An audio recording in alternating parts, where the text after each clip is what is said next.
दिवसाच्या निमित्ताने नवनिर्वाचित आमदाराच्या सत्कार समारंभामध्ये आपले माझे मित्र भैया मैं क्या कर रहा हूँ। बदनापूरचे आमदार सन्माननीय बबनरावजी लोणीकर, बदनापूरचे आमदार आमचे मित्र सन्माननीय नारायणजी कुचे, व्यासपीठावर उपस्थित सर्व सन्माननीय राठीजी, आपली आयशा खान मॅडम, आमचे मित्र सर सर सर सर विजय पाटीलजी, या कार्यक्रमचे आयोजक प्रेस काउन्सिल ऑफ महाराष्ट्राचे सर्व पदाधिकारी आणि मदत। लश्कर भी तुम्हारा, सरदार भी तुम्हारा, लश्कर भी तुम्हारा, सरदार भी तुम्हारा, झूठ को सच लिख दो क्योंकि अखबार है तुम्हारा। मी आपल्या या संयोजकाचा मनापासून आभार व्यक्त करतोय। रनिंग आमदारच्या सत्कारावेळी मला पण बोलून देतात, माझा पराभव झाला नाही हे निश्चित आहे।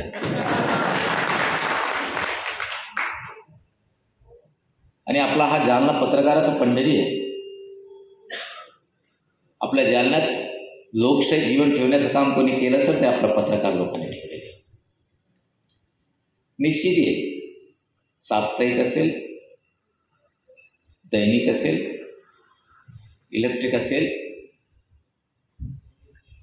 ते माध्यमातून आपण जालन्याची जेवढी समस्या असेल, जालन्याचे जे अविकसित एरिया आहे, जे आता विकसित झालेला आहे, त्यात जर आमच्या पुढाऱ्याचा जर सहभाग तर आहेच आहे, त्याबद्दल आपले पत्रकार बंधूंचा फार मोठा त्यात सहभाग आहे। आज सिमेंटचे रस्ते झाले, पाण्याचा प्रश्न सुटलेला आहे, लाईटचा प्रश्न सुटलेला आहे। पूर्वीसारखा जालना नाही आहे। पूर्वी म्हणायचं की जालना कैसा आहे यार, या आने को शर्म आती, पण असं जालना नाही आहे। आणि प्रत्येक पुढाऱ्याला काय काम त्याने केले 5 वर्षात ते दाखवण्याचं काम तुम्ही केलेलं आहे, म्हणून मी तुमचा आभारी मानतो।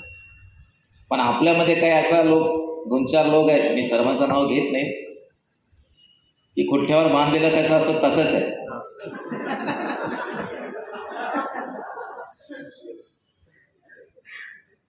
मार्चनंतर बघू त्यांना पण,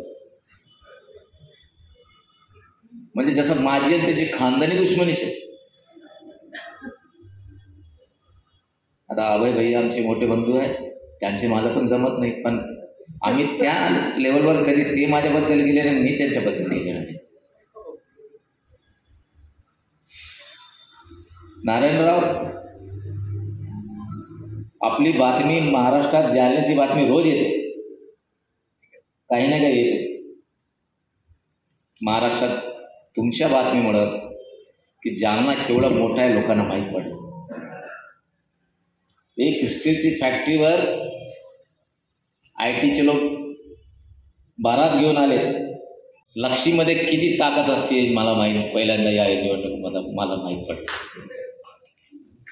ज्या 18 तारीखपर्यंत माझी 40,000ची लीड दिसत होती माझी, आणि जे 18 नंतर लक्ष्मी माता बटेंगे तो कटेंगे, एक आहे तो सेफ आहे, आणि त्यात आमचे तुकडे तुकडे तुकडे तुकडे महायुती महाविकास आघाडीचे झाले। जणू असा होता की जर आम्ही निवडून आलो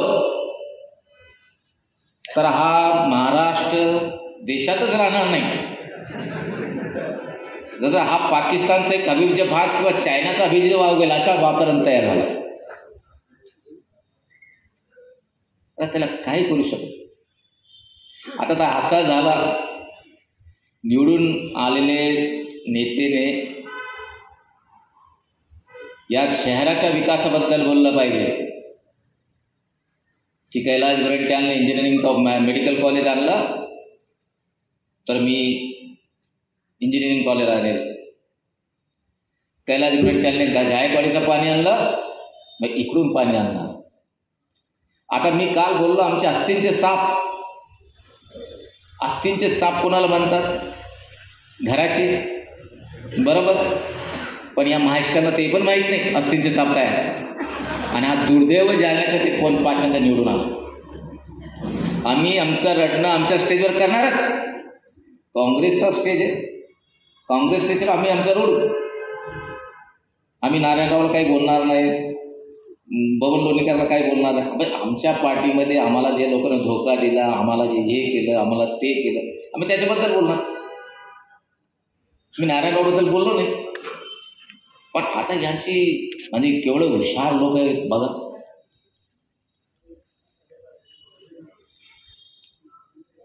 आणि असं स्टार्ट केलं की नगरपालिका असेल तर यांचा पोट चालवतो.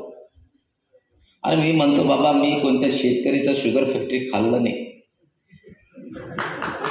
कोणत्या व्यापाऱ्याचे दुकान खाल्लं नाही, कोणाचं जमीन खाल्लं नाही. माझ्यावर करप्शनचा एकही आरोप नाही की जालन्यात एखाद्याने जर म्हटलं की कैलास गोरंट्याने आमची प्रॉपर्टी खाल्ली, चला मी राजकारण सोडून देईल.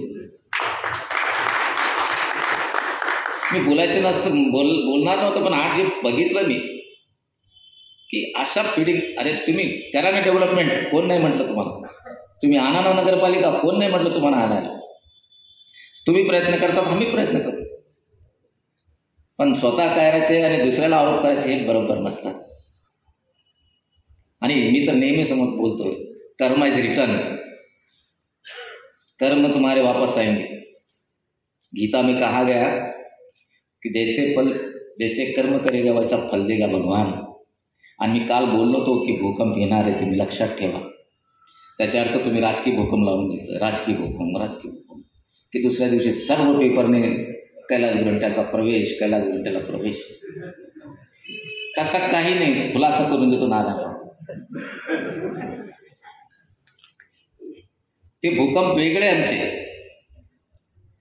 आतापर्यंत माझं नाव कैलास आहे, मला भोले शंकर म्हणतात.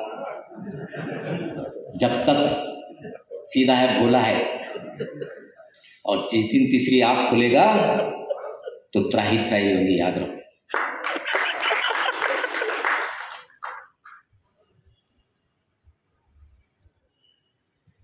काल मी बोललो होतो, 1-2 शेर चांगले बोललो होतो, आमच्या पार्टीबद्दलच बोललो होतो.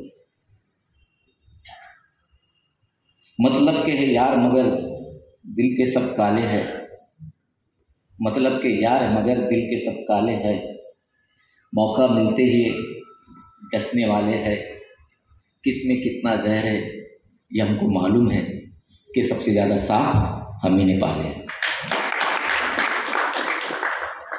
अधिवेशनमध्ये होतो, तो 50 आमदार मला भेटायला आले. मला काय झालं बाबा?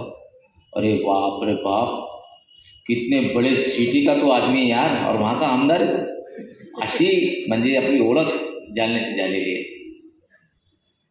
आपण कुठंतरी कमी नाही आहे महाराष्ट्रात, हे दाखवून देण्याचा प्रयत्न आपण केला. तसं माझी आमदार म्हणजे तशी वेळ आली नाही नारायणराव तुमच्यावर. थोडं आता तुमच्याकडे काय लक्ष्मी कृपा एवढी मोठी आहे.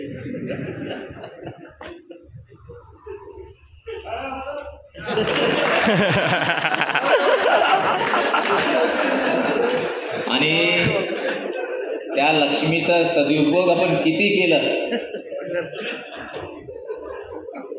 ज्या गावात बबलू चौधरीला लोक पैसे जमा करून दिले निवडणुकीसाठी, तेच गाव बबलूचा मायनस झाला.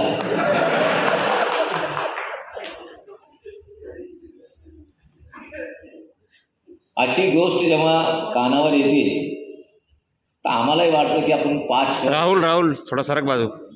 काम केलं. लोकांचं काम करावं लागतं, ड्युटी असते. पण आपण कुठं तर चुकलो याची कल्पना मला झाली. मला बोलवलं विजय सकलेचाजी, महेशजी, आमचे तरुण मित्र, या सर्वांचा आभार मानतो. आणि मला आणखीन 2-4 उशीर आला, कारण थोडा रश आहे घरात. आता पण लोक येऊन भेटतात विजयजी. लोकांना असं वाटतं की आता हे संपलं, नगरपालिकेला ते हे संपलं. तसं काही होत नाही. आणि मी कधी म्हणत नाही मी पुन्हा येईन. दावेशीर येईल एवढंच सांगतो. जय हिंद.